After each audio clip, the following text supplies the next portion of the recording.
Donc, oui, pardon. Oui, oui, en fait, j'ai pas été surpris parce que c'est un- bon, c'est évidemment un ouvrage poétique, mais aussi qui mêle les essais, enfin, finalement, puisque ça parle un peu il brasse plusieurs thèmes du XXe siècle et c'est presque par moments même, jamais théorique, mais quand même un peu critique, quoi, sur la société, etc. Donc ça ne m'a pas surpris, sauf que je ne le connaissais pas, et donc c'est effectivement un ouvrage un peu spécifique, et aussi bien du point de vue de la poésie que du théâtre, bien sûr, parce que est-ce que c'est du théâtre, je ne sais pas. Mais enfin, on pourrait dire poème dramatique, ça c'est certain. Alors justement, la question qu'on se pose, c'est est-ce que ça ne fait pas peur pour un comédien de se voir tout d'un coup attribuer un texte qui n'est pas un texte théâtral classique, où il n'y a pas de personnage au sens strict du terme, et où on a affaire à un texte qu'il faut d'abord apprendre, bien sûr. Oui, moi je trouve que ça peut faire peur et ça donne même des fois le vertige parce que c'est vraiment montagne russe, si je puis dire, tel que c'est écrit. Et on pourrait chercher en vain, comment dire, un fil conducteur là-dedans, un personnage encore moins, parce qu'il n'y en a pas, c'est l'auteur en fait. Alors c'est peut-être flatteur de jouer un auteur, mais c'est quand même pas très clair. Donc le personnage, en fait, c'est l'écrivain, c'est celui qui écrit le naufrage du Titanic, qui est en train de l'écrire, ou qui l'a écrit il y a 20 ans euh, à Cuba, dont il est question, bien sûr, là-dedans, parce que Enzensberger a vécu à Cuba et je crois s'est fait jeter comme un malpropre par Fidel Castro, accusé d'être au, de la CIA, quoi, enfin, du moins. Non, mais plutôt fichu à la porte comme contestataire, quoi, comme trouble-fête de cette toute nouvelle révolution. Alors justement, comment vous avez travaillé avec le metteur en scène pour aborder ce texte qui n'est pas un texte théâtral au sens strict du terme? Comment s'est passé la répartition des tâches, si je puis dire ou... Oui, alors il faut dire que donc c'est un ouvrage en 33 chants et, et donc il y a été ici ajouté un autre personnage qui s'appelle l'inconnu, dont on parle dans le texte, mais qui est à proprement parler pas, qui n'apparaît pas, qui ne devrait pas intervenir et qui ici intervient comme euh, un pseudo ange gardien, enfin quelque chose qui en même temps console l'auteur, c'est-à-dire le narrateur, disons plutôt, qui tantôt le console, tantôt l'aide, tantôt le provoque, tantôt même en est la mémoire, une autre mémoire, quoi. Alors, donc des chants lui sont attribués, et cet autre personnage est donc joué par Clotilde Mollet. On peut dire donc un pendant féminin, si on peut dire, et qui, je pense, doit un peu alléger, parce que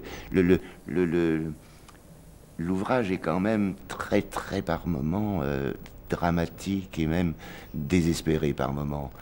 Euh, et donc, cette espèce de présence féminine, de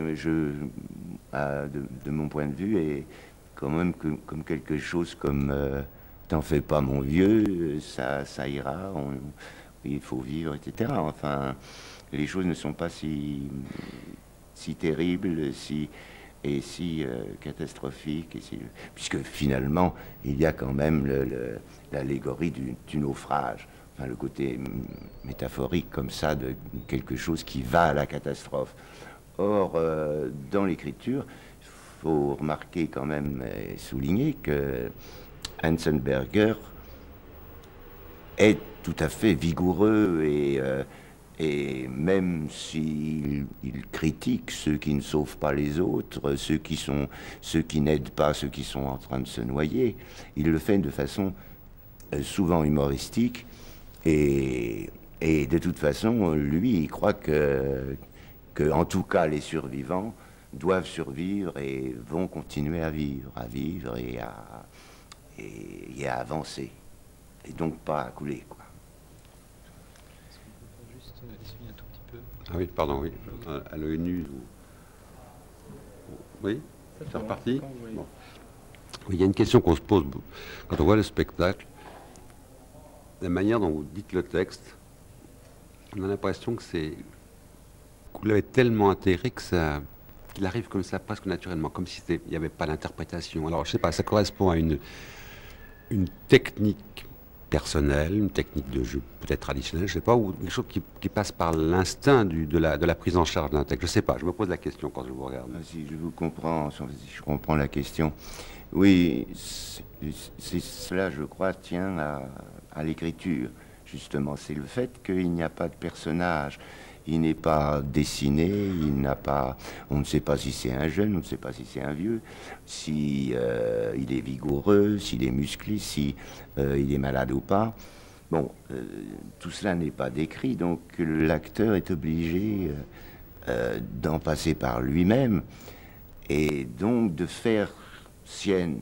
Souvent, évidemment, quand on a un personnage, c'est aussi la même chose, mais enfin, il y a une distance entre l'acteur et le personnage qu'il joue, aussi infime soit-elle. Alors que là, ce n'est pas possible, on est obligé d'en passer par eh bien, la pensée de celui qui le joue, et puis son aspect corporel, sa démarche, etc., vu que le personnage devient l'acteur lui-même. Donc je pense que c'est ça peut-être qui donne cette impression dont vous venez de parler, qui est comme si ça sortait de moi, ben, je ne sais pas. Oui, d'une certaine manière, presque comme si c'était vous qui l'aviez écrit. Oui, c'est ça. Oui, oui. C'est ça. Moi, je pense que c'est ce phénomène-là qui transparaît tel que vous le dites là. C'est probablement une technique très particulière à ce genre de texte, parce que quand il s'agit d'un acteur, d'un personnage, c'est autre chose forcément. Mais entre les deux, est-ce que, pour tout à l'heure on parlait effectivement d'un peu de la peur, mais finalement, autant que je me souvienne, c'est la première fois que vous abordez un texte aussi peu théâtral à l'origine. Oui, c'est vrai, je pense, oui. Oui, on dirait c'est pas théâtral, mais enfin c'est quand même un chant un peu épique, donc avec des rebondissements, des trucs comme ça. Donc, en ce sens, il est théâtral, mais c'est, comme je disais tout à l'heure, plus un poème dramatique, donc. Et comme il dit, lui, de façon ironique, je suppose, comédie, mais comédie du monde, quoi, comédie farce un peu amère, quoi. Dans ce sens-là, c'est une comédie. Mais, oui, moi je pense que c'est quand on lit un poème, ou en tout cas quand on le dit, on peut avoir sans doute peut-être cette impression-là, hein, quand on récite, comme on dit, réciter un poème d'Apollinaire, ou je ne sais pas. On peut avoir l'impression on doit peut-être avoir l'impression que c'est le poète en train de parler.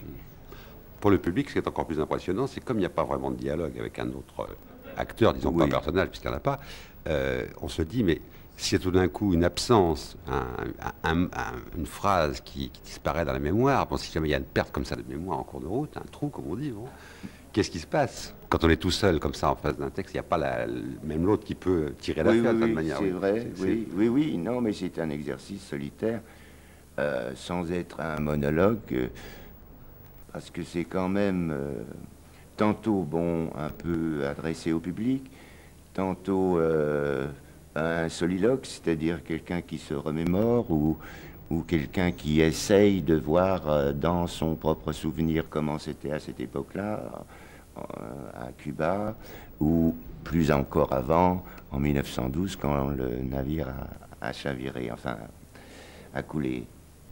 Alors, il y a plusieurs sortes de narrations, quoi.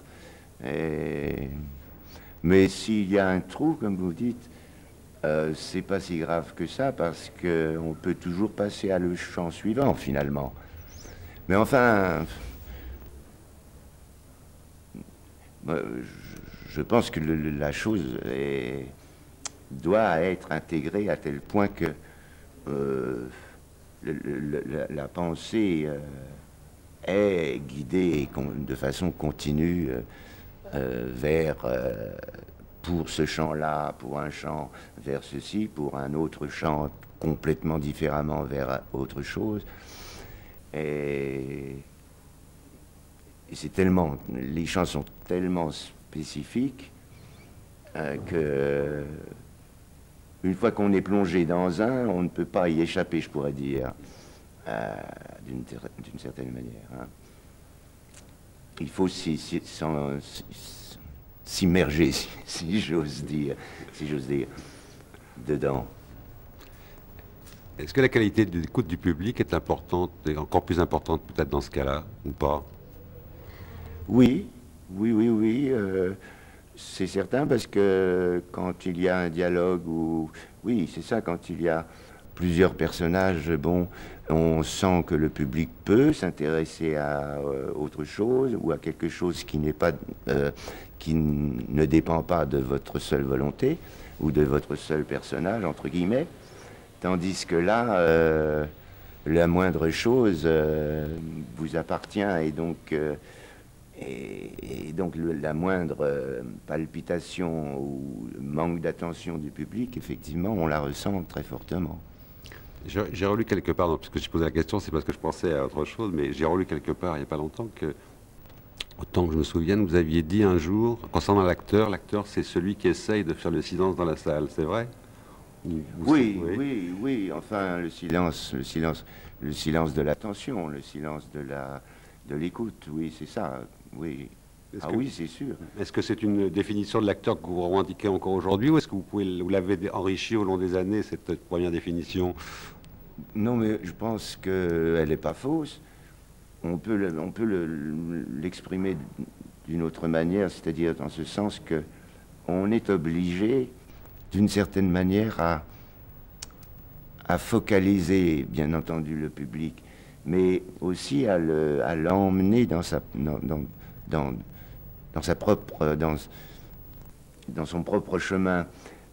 Et en ce sens, il est nécessaire d'être un peu en avance sur lui, toujours, de telle manière que si jamais il ne suivait pas, on puisse ralentir et aller le rechercher. Il y a tout ce genre de choses qui n'est pas très savant, qui est du domaine du savoir-faire de l'acteur, et que l'acteur, je dirais du savoir-faire, oui, et que l'acteur ressent beaucoup. Et effectivement, quand quelqu'un tousse, eh ben, c'est gênant pour l'acteur. Quand quelqu'un éternue, je dirais même, c'est pas de méchanceté de la part du public, bien entendu.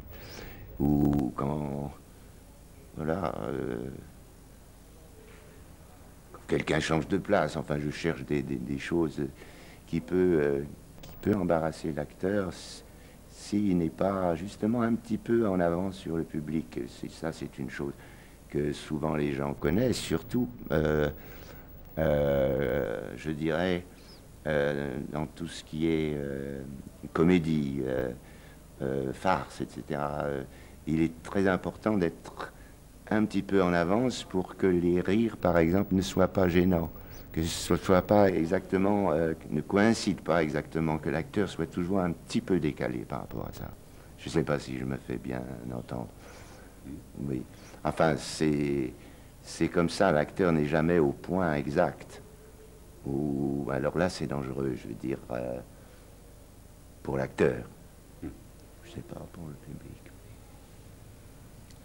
On a l'impression que vous êtes un acteur presque exclusivement réservé au théâtre et peu à l'image, qu'elle soit télévision ou cinéma. C'est une volonté, c'est une... comment dire, c'est une... oui, c'est... Est-ce qu'on peut dire qu'il y a une espèce de fossé entre la scène, disons, et l'écran, ou... Pour vous, Un en tout cas. fossé, non, Non. pas un fossé, mais quand même une chose très différente qui est...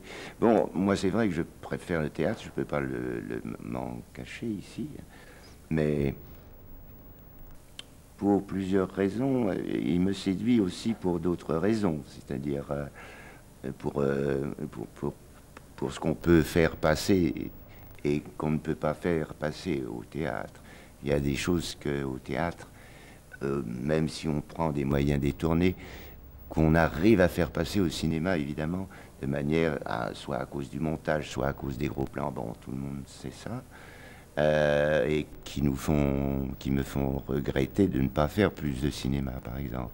Mais c'est vrai que le cinéma m'attire moins que le théâtre, parce que c'est, je crois, la manière dont ces deux arts se fabriquent, etc. Et je ne parle pas du temps un peu ennuyeux qu'on passe au cinéma. Ennuyeux, oui, enfin bref, il faut être très patient. Il y a un autre genre de patience qu'on peut avoir quand on répète au théâtre, tout ça. Qui fait que je me sens plus à l'aise sur un plateau de théâtre que sur un plateau de cinéma. Ça, oui, mais c'est certain. Oui. Alors, après Avignon, vous allez reprendre Artaud le Momo.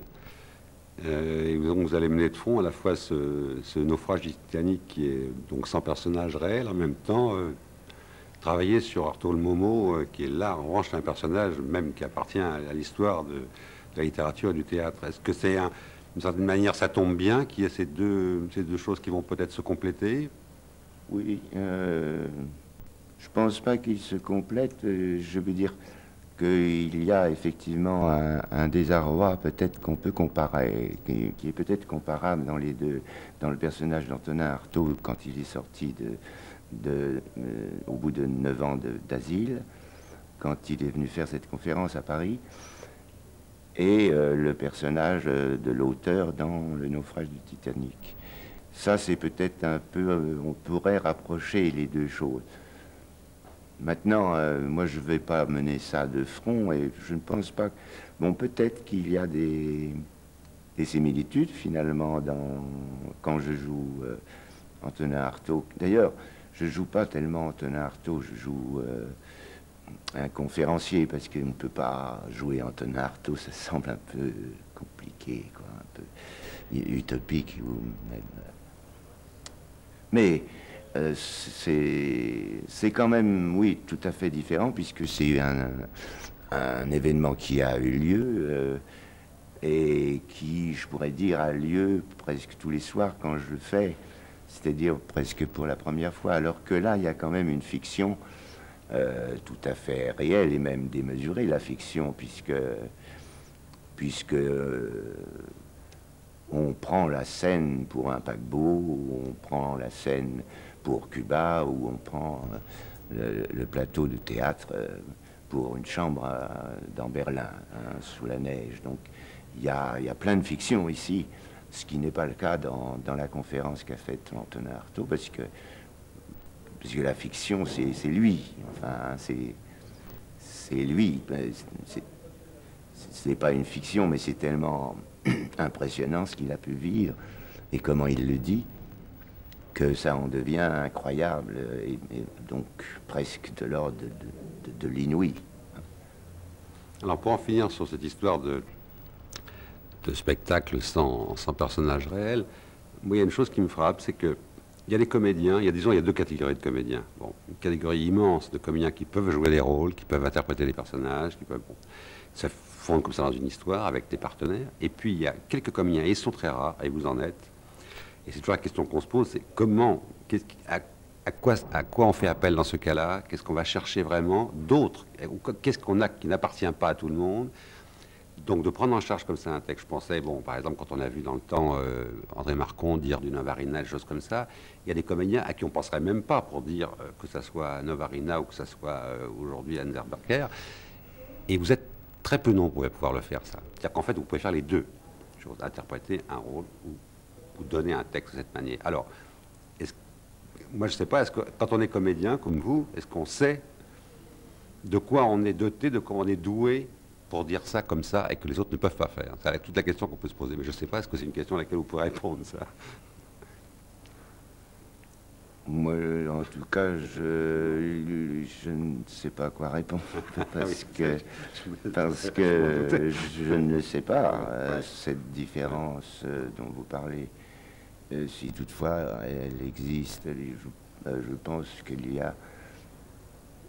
Je pense que c'est le même travail. Alors je ne vois pas exactement la différence, mais en tout cas, s'il y en a une entre ceux capables de faire ce que vous dites et les autres. S'il y en a une, encore une fois, je sais pas, je ne la vois pas. Enfin, en tout cas, je ne la connais pas. Elle n'appartient moi. pas, en tout cas, à la formation, parce que la plupart des comédiens reçoivent le même genre de formation. C'est pas là qu'il faut chercher. C'est ailleurs. C'est effectivement la personnalité. Je ne sais pas. La personnalité, c'est bien vague. C'est. Je ne sais pas.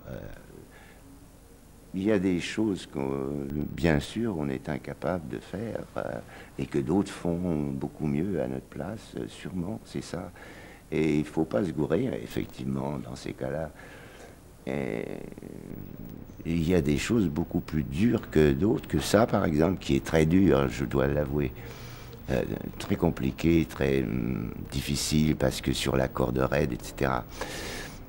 Mais il y a des choses...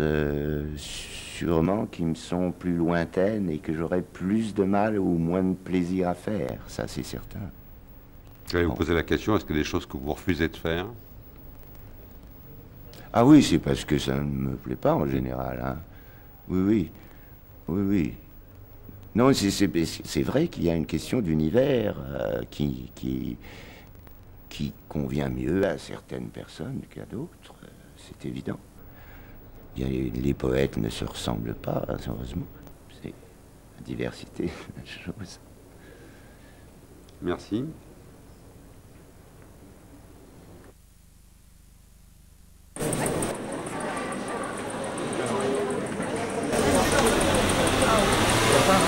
Très bien.